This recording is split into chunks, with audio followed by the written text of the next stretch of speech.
আর কিনতে হবে না দোকান থেকে মিষ্টি।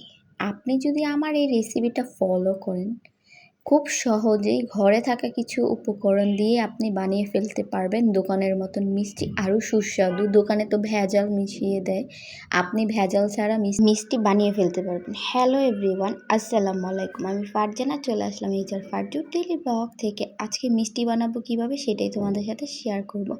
ফার্স্টে লাগবে আমাদের গুঁড়া দুধ, তারপর নিয়ে নিব ময়দা, তারপর হচ্ছে খাবারের সোডা নিয়ে নিব। এখানে নেওয়ার পর ভালোভাবে মিক্স করে ফেলবো। তারপরে দিয়ে দিব তেল। তেল দেওয়ার পরে ঠান্ডা পানি দিয়ে মিষ্টি ডোটা করে নেব।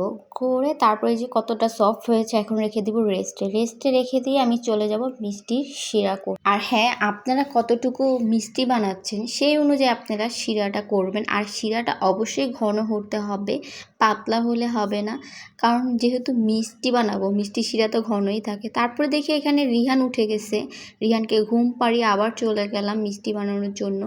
এই যে দেখেন ডোটা কতটা সফট হয়েছে। আপনারা আপনাদের মন মতন শেপ দিয়ে নেবেন, যেই শেপে মন চায় সেই শেপটা করে নেবেন। এখানে আমি তেলটা গরম করতে দিয়ে বাদবাকি মিষ্টিগুলোও বানিয়ে ফেলবো। এই যে দেখেন আমি মিষ্টি সব বানিয়ে ফেলছি, ফাইনাল লুক। তারপর তেলটা মিডিয়াম আঁচে করে মিষ্টিগুলো এক এক করে আমি সবগুলো দিয়ে দিব। এই যে দেখেন মিষ্টিগুলোর ফাইনাল লুক। এই যে তারপর আবার দিয়ে দিলাম মিষ্টিগুলো ভাজার জন্য। আমি হালকা ভাজা দিয়ে ওইগুলো নামিয়ে ফেলবো।